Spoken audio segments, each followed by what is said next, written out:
प्यारे बच्चों, आज हम कवि तुलसीदास द्वारा रचित रामचरितमानस के बाल कांड से लिया गया राम लक्ष्मण परशुराम संवाद का अध्ययन करेंगे। अब तक हमने पढ़ा कि किस प्रकार से परशुराम शिव धनुष तोड़ने वाले व्यक्ति को जब दंडित करने की बात कहते हैं, इस पर लक्ष्मण आवेश में आ जाते हैं और व्यंग से परिपूर्ण वचन बोलकर परशुराम के क्रोध को बढ़ा देते हैं और परशुराम क्रोधित होकर बार बार लक्ष्मण को मारने या उनके वध करने की बात कहते हैं। इसी क्रम में प्रस्तुत चौपाई में लक्ष्मण जी कहते हैं कि तो महताऊ कालु हाक जनु लावा, बार बार मोहि लाग बोलावा। और इस पंक्ति के उत्तर में परशुराम जी की क्या प्रतिक्रिया होती है वह देखिए। सुनत लखन के बचन कठोरा, परसु सुधारी धरेहु कर घोरा। अब जनि दई दोषु मोहि लोगु, कटुबादी बालकु बध जोगु। यहाँ कठिन शब्द आए। परसु यानी फरसा, जो कि कुल्हाड़ी जैसा हथियार होता है, और परशुराम जी इसे हमेशा अपने हाथ में धारण करते थे। धरेहु धारण करना, जानी नहीं, कटुबादी कड़वा बोलने वाला, बद जोगु वध योग्य या मारा जाने योग्य। अब यहाँ अर्थ देखेंगे। पहली पंक्ति में जब परशुराम जी बार बार लक्ष्मण को मारने की बात कहते हैं, उनका वध करने की बात कहते हैं, तो लक्ष्मण उत्तर देते हुए कहते हैं, तुम्हें तो कालु हाक जनु लावा, बार बार मोहि लागी बोलावा।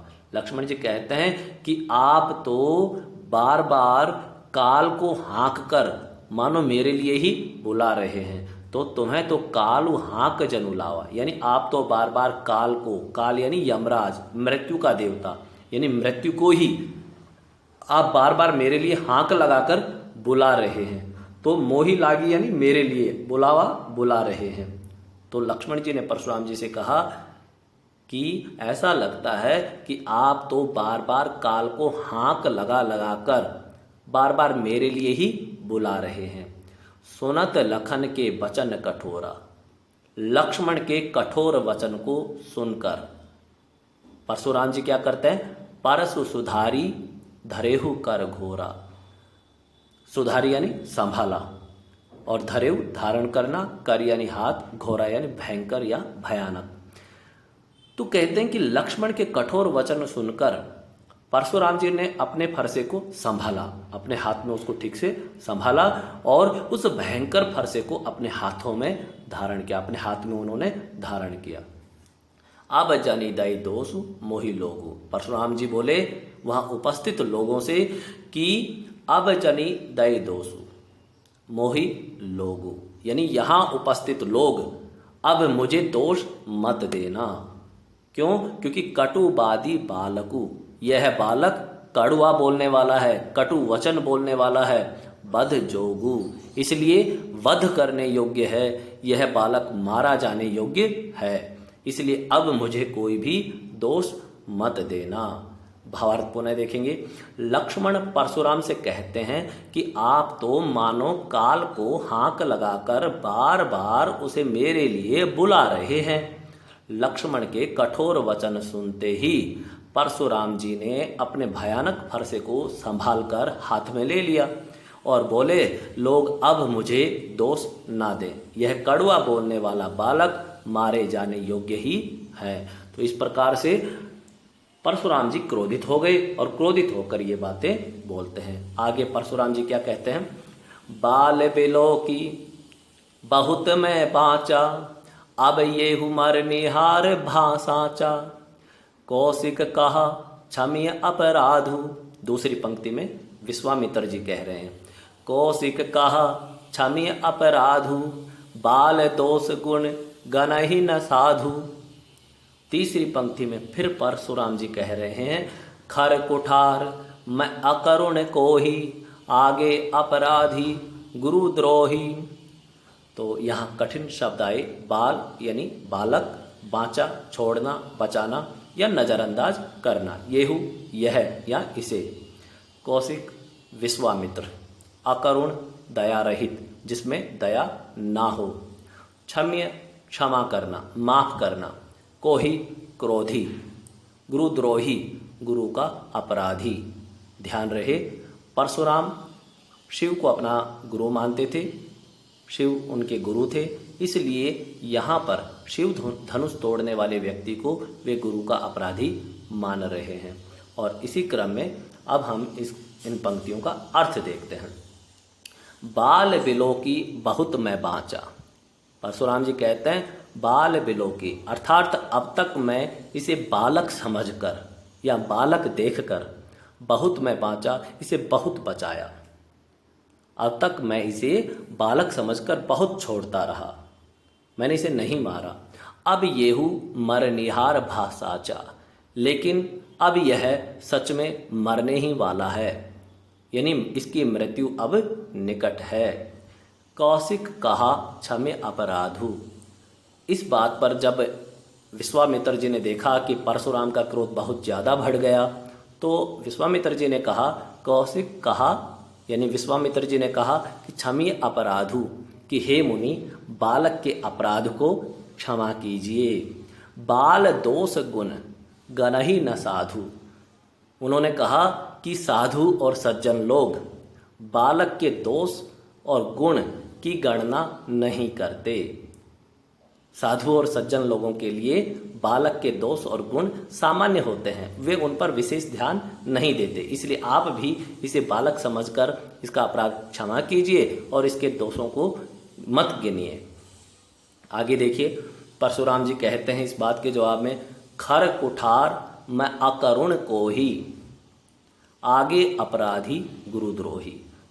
परशुराम जी कहते हैं कि खर कुठार यानी मेरी यह तीखी धार वाली कुठार, मैं अकरुण को ही, और उस पर मेरा दया रहित और क्रोधी स्वभाव, जिसके आगे अपराधी गुरुद्रोही और जिसके आगे गुरु का अपराधी खड़ा है।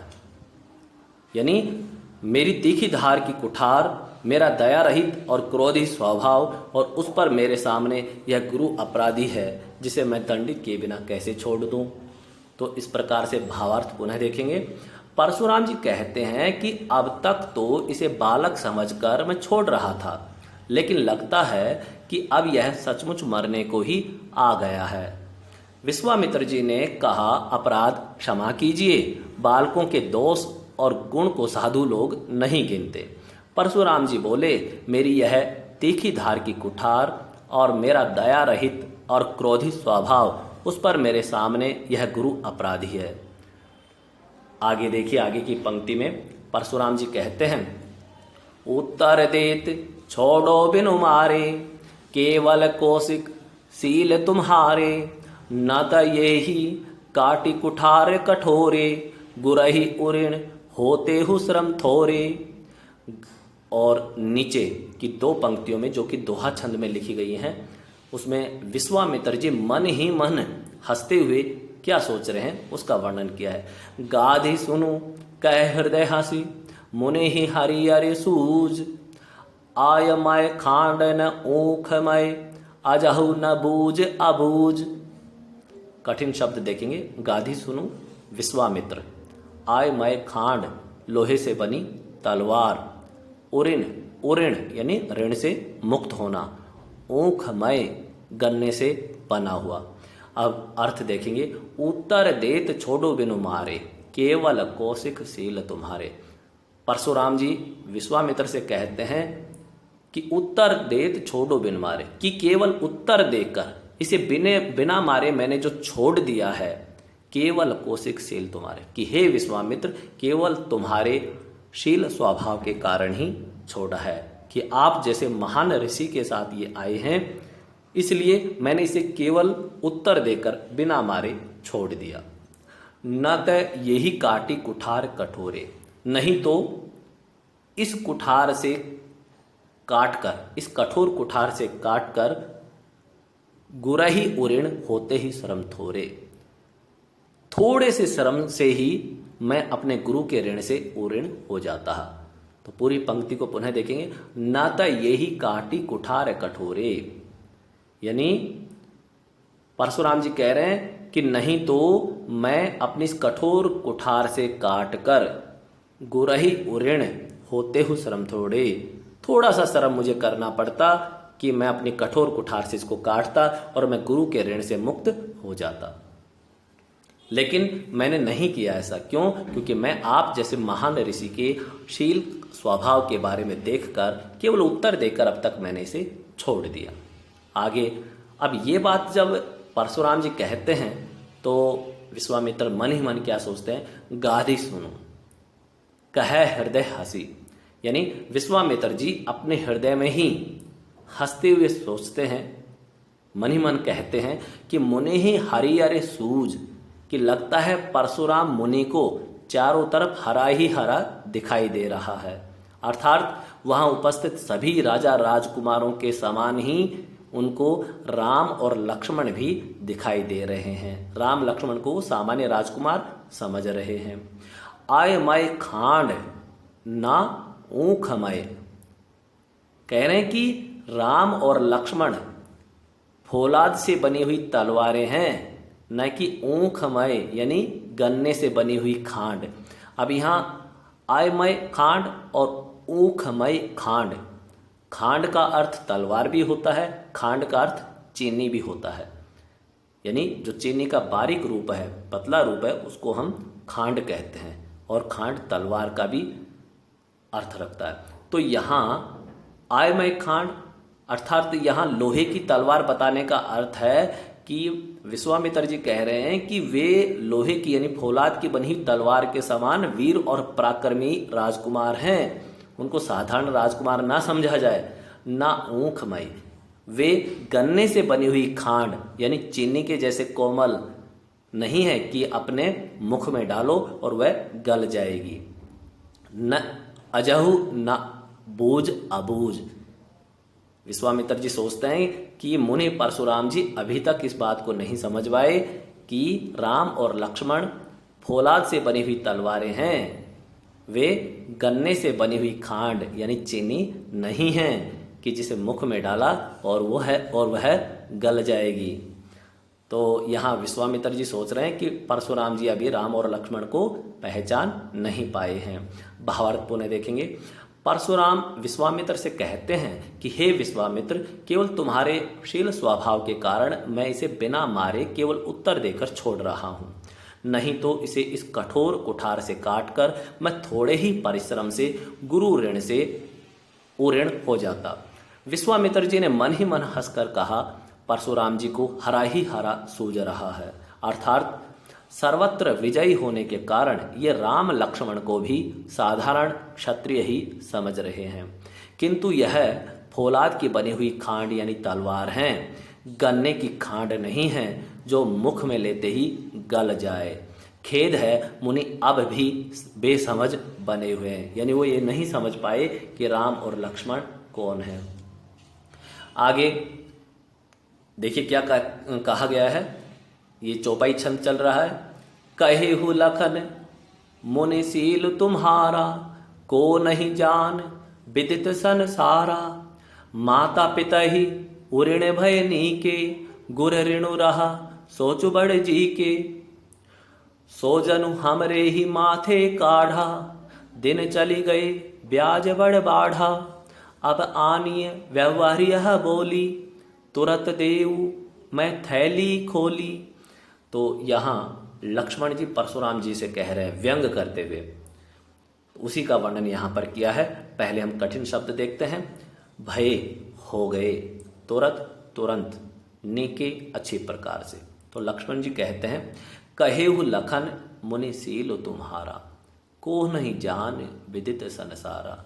लक्ष्मण जी ने कहा कि हे मुनि, आपके पराक्रम के बारे में, आपके शील स्वभाव के बारे में इस संसार में कौन नहीं जानता। तो कहेहु लखन, लक्ष्मण ने कहा मुनिशील तुम्हारा, कि हे मुनि, आपके पराक्रम और आपके शील स्वभाव के बारे में नहीं जान विदित संसारा, को नहीं जान विदित संसारा, यानी संसार में कौन नहीं जानता है, अर्थात आपके बारे में सब जानते हैं। माता पिताई उऋण भय नीके, आप किस प्रकार से माता पिता के ऋण से मुक्त हुए कितने अच्छे प्रकार से आपने माता पिता का ऋण चुकाया, ये सब जानते हैं।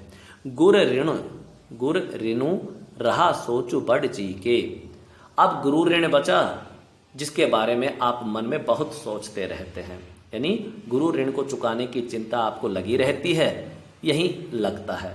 सो जनु हमरे ही माथे काढ़ा, इसलिए लगता है कि आपने गुरु ऋण हमारे माथे मढ़ दिया, यानी आप लगता है कि आपने गुरु ऋण को हमारे ऊपर ही मढ़ दिया है, यानी आप हमसे ही गुरु ऋण वसूलेंगे। दिन चली गई ब्याज बड़ बाढ़ा। तो लक्ष्मण जी कहते हैं कि अब गुरु ऋण का क्योंकि बहुत समय हो गए, दिन चले गए, लंबा समय हो गया और इसलिए ब्याज बहुत बढ़ गया होगा। तो कहीं ना कहीं वो परशुराम जी के क्रोध को बढ़ा रहे हैं। अब आन ये व्यवहार बोली, वो कहते हैं कि किसी भले व्यक्ति को, हिसाब करने वाले किसी भले व्यक्ति को बुला लीजिए, मैं अभी व्यवहार यानी कि जो आपका ब्याज बनता है वह चुका दूंगा। तुरंत देव मैं थैली खोली, यानी लंबा समय बीत गया, कई दिन चले गए, इसलिए ब्याज बहुत बढ़ गया होगा गुरु ऋण का, इसलिए मैं अभी सारा हिसाब आपका कर देता हूँ, अभी थैली खोलकर आपका सारा ब्याज चुका देता हूँ। तो भावार्थ को नहीं देखेंगे। लक्ष्मण ने कहा कि हे मुनि, आपके पराक्रम के बारे में कौन नहीं जानता, वह संसार भर में प्रसिद्ध है। आप माता पिता से तो अच्छी तरह ऋण हो ही गए, अब गुरु का ऋण रहा, जिसका आपके जी यानी कि मन में बड़ा सोच लगा है, वह मानो हमारे ही ऊपर उतरना था। बहुत दिन बीत गए, इससे ब्याज भी बहुत बढ़ गया होगा। अब किसी हिसाब करने वाले को बुला लाइए, तो मैं तुरंत थैली खोलकर दे दूं। तो यहाँ लक्ष्मण ने अपने इन वचनों से कहीं न कहीं परशुराम के क्रोध को और बढ़ा दिया, और उसका प्रभाव क्या होता है देखिए। सुने कटु वचन कुठार सुधारा, हाय हाय सब सभा पुकारा। भृगुबर परसु देखा बहु मोही, विप्र विचारी बचहु नृप द्रोही। मिले न कबहु सुभट रन गाढ़े, द्विज देवता गरही के बाढ़े। तो यहाँ देखिए, सुनी कटु वचन कुठार सुधारा। लक्ष्मण के कठोर वचनों को या कड़वे वचनों को सुनकर परशुराम जी ने फिर से अपनी कुठार सुधारा यानी संभाली।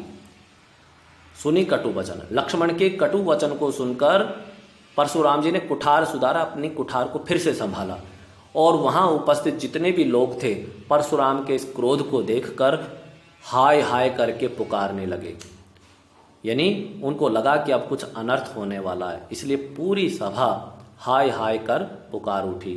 भृगुबर परसु देखा बहु मोही। लक्ष्मण जी कहते हैं कि हे भृगु श्रेष्ठ परशुराम, आप मुझे बार बार अपना फरसा ऐसे दिखा रहे हैं या जैसे मानो मुझे डराना चाहते हो। तो भृगुबर परसु देखा बहु मोही, कि हे भृगु श्रेष्ठ, भृगुबर भृगुवंश के श्रेष्ठ मुनि, तो भृगु श्रेष्ठ परशुराम के लिए है ये। तो लक्ष्मण जी यहाँ कह रहे हैं कि भृगुवर परसु देखा बहु मोही, कि हे भृगु श्रेष्ठ परशुराम, आप मुझे अपना परसा दिखाकर डरा रहे हैं। विप्र विचारी बचाओ नरपद्रोही, नरपद्रोही राजाओं के शत्रु। तो परशुराम को लक्ष्मण जी कहते हैं कि हे राजाओं के शत्रु, अब तक मैं आपको विप्र विचारी यानी ब्राह्मण समझकर बचा रहा था। अब यहाँ लक्ष्मण ने भी परशुराम के लिए उन्हीं शब्दों का प्रयोग किया जो अब तक परशुराम जी लक्ष्मण के लिए कर रहे थे, कि विप्र विचारी बचाओ नरपद्रोही, कि हे राजाओं के शत्रु, अब तक मैं भी आपको ब्राह्मण समझकर, ब्राह्मण विचार कर ही बचा रहा था, छोड़ रहा था। मिले न कबहु सुभट रन गाढ़े। सुभट का अर्थ होता है अच्छा योद्धा, वीर योद्धा। रण युद्ध, गाढ़े यानी कि रण जो भूमि होती है, युद्ध भूमि होती है, तो उनमें टिकने वाला योद्धा।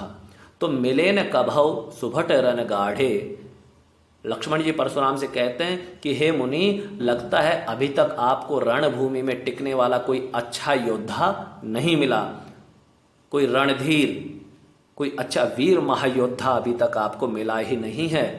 द्विज देवता करही के बाढ़े, द्विज देवता ब्राह्मण, इसलिए लगता है कि हे ब्राह्मण देवता, आप तो घर से ही भरे हुए हैं, यानी घर से ही आपका मन भरा हुआ है, क्योंकि कोई अच्छा योद्धा तो रणभूमि में आपको मिला नहीं, इसीलिए आपका मन भरा हुआ है। शब्दार्थ देखेंगे, सुधारा, संभाला, भृगुवर, भृगुश्रेष्ठ जो कि परशुराम के लिए आया है, विप्र, ब्राह्मण, नृपद्रोही राजाओं के शत्रु, सुभट अच्छे योद्धा या अच्छा योद्धा, द्विज देवता ब्राह्मण। भावार्थ पुनः देखेंगे, लक्ष्मण के कड़वे वचन सुनकर परशुराम जी ने कुठार संभाला, सारी सभा हाय हाय करके पुकार उठी। लक्ष्मण जी ने कहा कि हे भृगुश्रेष्ठ, आप मुझे परसा दिखा रहे हैं, पर हे राजाओं के शत्रु, मैं आपको ब्राह्मण समझकर बचा रहा हूँ। आपको कभी रणभूमि में अच्छे योद्धा नहीं मिले हैं। हे ब्राह्मण देवता, आप घर ही में बढ़े हुए हैं, यानी कोई अच्छा योद्धा नहीं मिला, इसलिए आपका मन घर से ही भरा हुआ है। आगे पंक्ति में वहाँ उपस्थित लोग किस प्रकार की प्रतिक्रिया करते हैं वही अंतिम पंक्तियों में बताया है। अनुचित कही सब लोग पुकारे, रघुपति सैनहि लखनु निवारे। लखन उतर आहुति सरिस, भृगुबर कोप कृशानु। बढ़त देखी जल सम बचन, बोले रघुकुल भानु। यहाँ कठिन शब्दार्थ है। सैनहि इशारा करके, कोप क्रोध, कृशानु अग्नि, रघुकुल भानु रघुकुल के सूर्य जो कि राम के लिए आया है। तो यहाँ अनुचित कही सब लोग पुकारे। जब लक्ष्मण जी कहते हैं कि भाई मैं भी तुम्हें ब्राह्मण समझकर अब तक छोड़ रहा था, अन्यथा मैं भी आपका वध कर देता, तो इस प्रकार की बातें सुनकर वहाँ उपस्थित जितने भी लोग थे वे सब पुकार उठे कि अनुचित है, सब बोलने लगे। और इन बातों को सुनकर रघुपति सैनहि लखन निवारे, रामचंद्र जी ने लक्ष्मण को इशारे से रोका कि अब और आगे ना बोलें। तो रघुपति सैनहि लखन निवारे, रामचंद्र जी ने लक्ष्मण को इशारे से संकेत करके उन्हें रोक दिया। लखन उत्तर आहुति, लक्ष्मण के जो उत्तर थे वो आहुति के समान थे। उपमा अलंकार है यहाँ। तो लखन उत्तर आहुति सरिस, और भृगुबर कोप कृशाणु, भृगुबर भृगुश्रेष्ठ यानी परशुराम, कोप यानी क्रोध और कृशाणु का अर्थ है अग्नि, यानी परशुराम की क्रोध रूपी अग्नि में लक्ष्मण के जो उत्तर थे वो आहुति के समान थे। अर्थात जिस प्रकार से यज्ञ की अग्नि में जब आहुति दी जाती है तो वह अग्नि और तेज जलने लगती है, उसी प्रकार जो परशुराम जी का क्रोध था, क्रोध रूपी अग्नि थी, उस क्रोध रूपी अग्नि में लक्ष्मण जो उत्तर दे रहे थे उन उत्तर को सुनकर लक्ष्मण की परशुराम की जो क्रोध रूपी अग्नि है वह और बढ़ जाती है। और ऐसी स्थिति में जब परशुराम का क्रोध बढ़ चुका था, बढ़त देखी जल सम बचन बोले रघुकुल भानु, यानी रघुकुल भानु रघुकुल के सूर्य अर्थात राम ने परशुराम का क्रोध बढ़ता हुआ देखकर जल के समान शीतल वचन उन्होंने बोले और उससे परशुराम का क्रोध शांत हो गया। तो इस प्रकार से लक्ष्मण के जो उत्तर थे वे तो परशुराम की क्रोध रूपी अग्नि को बढ़ाने वाले थे। तो भृगुभर कोप कृशाणु रूपक अलंकार है, और उत्तर आहुति सरिस और जल सम वचन दोनों में उपमा अलंकार है। तो यहाँ पर हम देखते हैं कि लक्ष्मण अपने उत्तर से परशुराम के क्रोध को बढ़ाते हैं और राम जल के समान शीतल वचन से अपनी विनम्रता से परशुराम के क्रोध को शांत कर देते हैं। भावार्थ पुनः देखेंगे, यह सुनकर अनुचित है कहकर सब लोग पुकार उठे।